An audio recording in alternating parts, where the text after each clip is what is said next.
तो कन्हैया ने नेत्र को बंद करके शिव शंकर भगवान को ध्यान किया कि बाबा विष पीने का कार तो आपका है, तो मक्खन खाने को कार मेरा है, इसलिए मुझको मक्खन खाने दीजिए, आप विष पी लीजिए। इसलिए ठाकुर जी ने नेत्र को बंद किया। ऐसे संत अनेक अनेक भाव दे रहे हैं। गोप्याः श्रियं द्रोष्टमिपागतं पतिं विबुध्यतां बालकमार्काग्रेहम् चराचरात्मा निलपीतते क्षणा।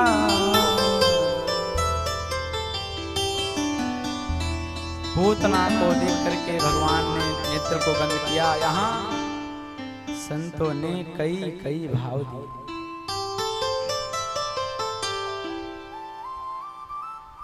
और दूसरा भगवान ने इसलिए भाव बंद किए, चौथा भाव कि हमारे जो नेत्र हैं सूर्य और चंद्रमा, चौथा भाव इसलिए सूर्य और चंद्रमा ने कहा प्रभु आप इसका उद्धार करेंगे, मैं अपने रास्ते से नहीं जाने दूंगा।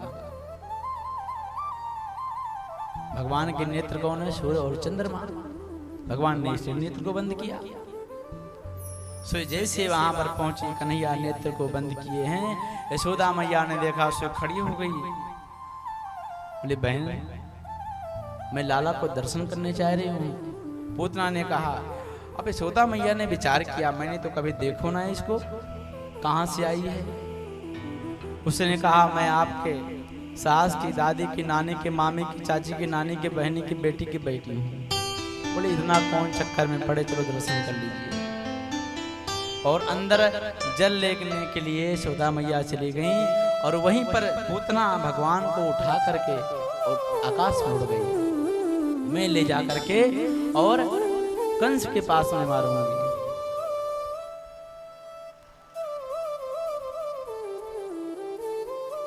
जैसे यहाँ उठाकर आकाश में लेने लग गई और यहाँ अपना जो स्तन में कूट विष लगाए हुए थे, कालकूट विष, उसको पिलाने लग गई। भगवान ने पहले इसका दूध स्तनपान किया, इसके बाद में विष को पीना प्रारंभ किया, इसके बाद में इसको प्राणों को पीने लग गए। भगवान यह चिल्लाने लग गई और यह मथुरा उड़ी जा रही थी, चिल्ला करके बोल रही है सामुंच मुंचालमिति प्रभासिणी निष्पेड्यमाना खिल जीव कर्मणि विवृत्त नेत्रे चरणो भुजो मुहुर प्रविष्ट गात्रा क्षिपति रुदोदः। इसने कहा सामुंच मुंच, मुझे छोड़ दो, मुझे छोड़ दो, मुझे छोड़ दो। भगवान ने कहा मौसी जी बड़ी चक्कर में पड़ गई आज, ये छोड़ने पकड़ने का काम तो संसार वालों का है। देखो मौसी जी मैं कई बार कह चुका हूं, मैं तो पहले तो किसी जीव को पकड़ू ना, अपना भक्त ना बनाऊं, और अगर भक्त बनाऊं उसको जीवन में कभी परित्याग ना करूं। यथा मां प्रपद्यन्ते तास्तथैव भजाम्यहम्। मेरा प्रतिज्ञा है मैं जिसको पकड़ लेता हूं उसको कभी छोड़ता नहीं। छोड़ने पकड़ने वाले का प्रेम किया छोड़ दिया, स्नेह किया छोड़ दिया, फिर पकड़ लिया, यह कार्य संसार वालों का, मेरा नहीं। मैं तो आपको पार करके तभी छोड़ूं। और ठाकुर जी ने इसके गला को दबाया। अब यह उड़ रही है, उड़ते जा रही है, उड़ते जा रही है। इसने विचार किया अब तो मैं बचूंगी नहीं। ये चिल्लाने लग गई और यह जब मथुरा जा रही थी उसी बीच में एक 18 किलोमीटर का बगीचा पड़ता था, 6 कोस का। वह कंस का बगीचा था। उसमें सारे फूल पौधे थे, किसी के काम नहीं आते थे। किसी के पुष्प लगा हो, कोई मांगने के लिए आ जाए तो उसको दे देना चाहिए। फल लगा हो आपके यहाँ तो कोई पूजा पाठ में तो देना चाहिए। पर कंस ने कभी किसी पूजा पाठ, सत्कर्म, यज्ञ, अनुष्ठान, पूजा पाठ में कोई कभी एक पुष्प फल नहीं दिए। भगवान ने कहा फर्जी तो लगा 100 फीस, चलो इसको ही तोड़ देते हैं। भगवान ने पूतना का गला दबाया और तुरंत उसी बगीचे में पटक दिए और जैसे उसका राम नाम सत्य हो गया, गोविंदाय नमो नमः हो गया। बोल श्री यशोधन कंदन भगवान की जय। पूतना मर गई, जैसे ही मरी सो अपने स्वरूप में आ गई। 18 किलोमीटर का इसका शरीर है। एक है चूड़िया मांस। जितने भी 18 किलोमीटर के पेड़ पौधे थे वो सब चूरन बन गए। चूरन जो खाते हैं हम लोग पेट के लिए, हाजमा हाजमा के लिए, उस प्रकार से चूरन हो गए सब। इतना भयंकर विकराल इसका शरीर। इतना आवाज हुआ, सारे ग्वाल बाल भागते हुए देखे। मैया भी आई, देखी कन्हैया नहीं है। इतना आवाज कहाँ से? बाहर गए देखें जो बगीचा था 18 किलोमीटर का, वह सब चकनाचूर। और कन्हैया पूतना के स्तन पे बैठ करके और पी रहे हैं, पान कर रहे हैं दूध। उसी समय नंद बाबा आ गए। नंद बाबा ने देखा, बोले राम राम राम, मेरे मित्र ने सही कहा था कि उपद्रव होने की आशंका हो रही है। अब इतनी बड़ी पूतना विशाल का है, पर्वताकार, कन्हैया ऊपर बैठे हुए हैं, उतारा कैसे जाए? तो बड़ी बड़ी सीढ़ियों को लाया गया और पूतना के शरीर से टिकाया गया, सिर से बगल में, और सीढ़ी पे चढ़ करके फिर पूतना के शरीर पर लोग चढ़े हैं, फिर कन्हैया को उतारे हैं वहां से।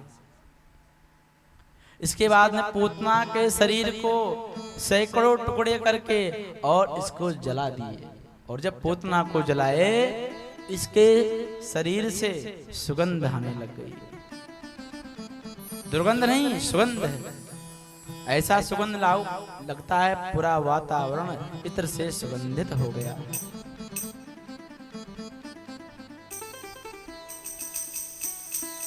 लिखा हुआ है चूड़या मास राजेंद्रा महदासे सदसद्भुतम। चूर्ण बन गया पूरा वृक्ष।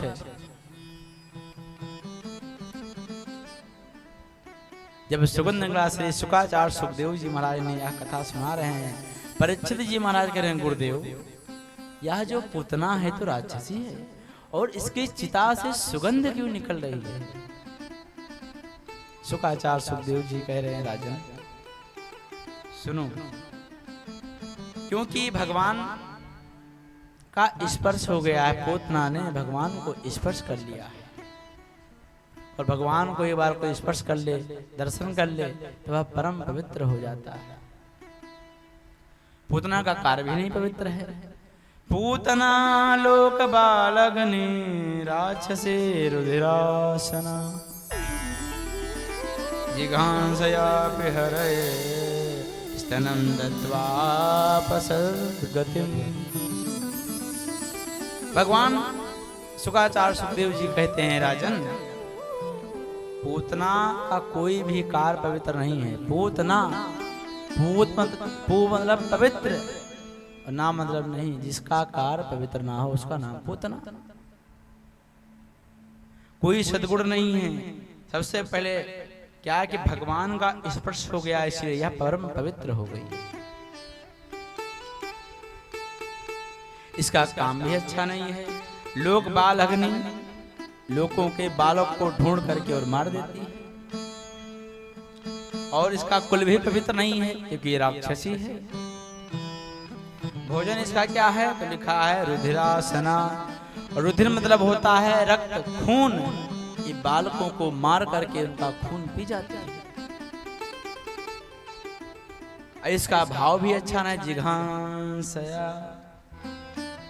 इसकी भावना भी नहीं पवित्र है, भाव भी नहीं।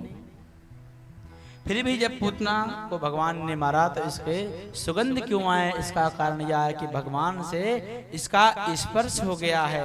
यही कारण है कि यह परम पवित्र हो गई। और जो गति भगवान ने अपने माँ को दिया, वही गति उस पूतना मौसी को भी दिया। क्यों? क्योंकि भगवान ने अपने माँ का दूध पिया ना, वही काम मौसी का भी किया। माँ और मौसी में कोई अंतर नहीं है। माँ एक ही आता है, मौसी। जैसे मामा डबल हो गए तो माँ की बहन तो मौसी है। अब वहां जितने भी रहे सब मौसी, मामा के यहाँ जितने भी लोग बड़े मिले भाई सब मामा जी।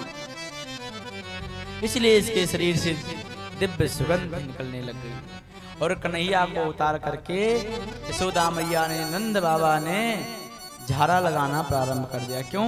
एक राक्षसी का स्पर्श हो गया। ध्यान दें, कथा में कोई किसी से बात ना करे, इशारे में बात करें, क्योंकि कथा चल रही है। अगर आप समझ नहीं पाएंगे तो आप बोलेंगे ना जाने कथा क्या कह रहे हैं। कथा क्या है? एक कड़वी दवा है। इसको पीने के लिए आपको संगीत और कीर्तन रूपी मीठा शहद मिला करके पाना होता है। अगर हम कथा ही कथा सुनाएंगे तो आप उबने लग जाएंगे, घुटन होने लग जाएगी, ना जाने क्या बक रहे हैं।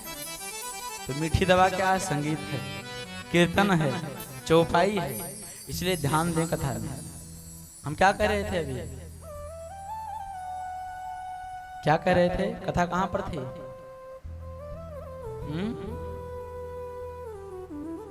इसीलिए कह रहे हैं कथा सुनिए। कन्हैया को पूतना के शरीर से उतार करके और मैया झाड़ा दे रही हैं, क्योंकि एक राक्षसी से स्पर्श हो गया, नजर उतारने लग गई और भगवान का नाम लेकर ही भगवान को झाड़ा दे रही है। इंद्रियाणी ऋषिकेशा प्राणान् नारायणो वतो श्वेतदे प्रतिष्ठितं मनो योगेश्वरो वतो। अजन्मा भगवान लाला तेरे पैरों की रक्षा करें, मणि भगवान घुटनों की रक्षा करें, यज्ञ नारायण भगवान जंघों की रक्षा करें, अच्युत भगवान कमर की रक्षा करें, हयग्रीव भगवान पेट की रक्षा करें, केशव भगवान हृदय की रक्षा करें, ईश भगवान वक्षस्थल की रक्षा करें, सूर्य भगवान कंठ की रक्षा करें, विष्णु भगवान बाहों की रक्षा करें, उरुक्रम भगवान मुख की रक्षा करें और ईश्वर नारायण भगवान पूरे शरीर की रक्षा करें। इस प्रकार से भगवान का नाम लेकर मैया भगवान को ही झाड़ा कर रही हैं। किससे? गौ माता के पूंछ से। अगर किसी बालक को नजर लग जाए, शास्त्रों में श्रीमद् भागवत में है, आप मंगलवार और इतवार को जाइए, भगवान का कोई भी नाम प्यारा हो, नाम लेकर के उसी पूंछ से लाला के ऊपर झाड़ा कर दीजिए, उसका नजर उतर जाएगा। और पंचगव्य मिला लीजिए, घी, दूध, दही, गोबर और मूत्र गौ माता का, और इसको स्नान करा दीजिए, थोड़ा पान करा दीजिए, सारे नजर कोसों दूर भाग जाएंगे। सबसे उत्तम उपाय है। इसलिए शुकाचार्य सुखदेव जी कहते हैं, इसे पोतना मोक्ष की कथा को जो भी कोई सुनेगा अथवा सुनाएगा, उसको भगवान की परा भक्ति प्रदान होगी। भगवान के पास में कोई कैसा भी हो, जाने अनजाने में, भाव से कुभाव से, अनख से कैसा भी जाए, उसका परम कल्याण होगा।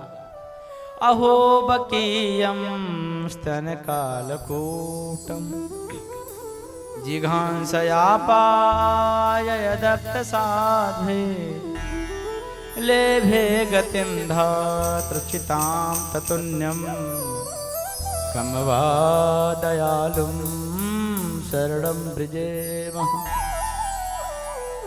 अहो, कितने आश्चर्य की बात है, जो पूतना अपने स्तन में काल कूट विष लगा करके मारने के इच्छा से गई, उस पूतना को भगवान ने क्या किया? जो गति अपने माँ को दिया, वही गति उस मौसी पूतना को दिया।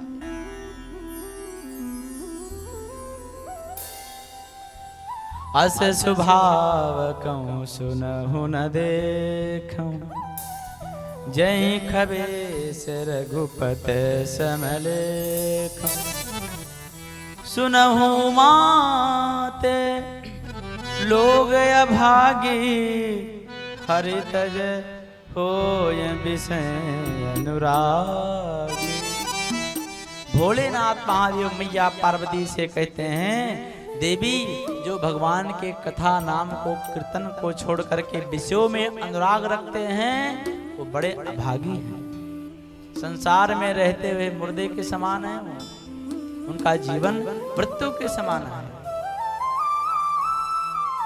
इस पूतना मोक्ष की कथा को जो भी कोई श्रवण करता है भगवान की पराभक्ति उसको प्रदान होती है। बोल श्री भक्तवत्सल भगवान की जय।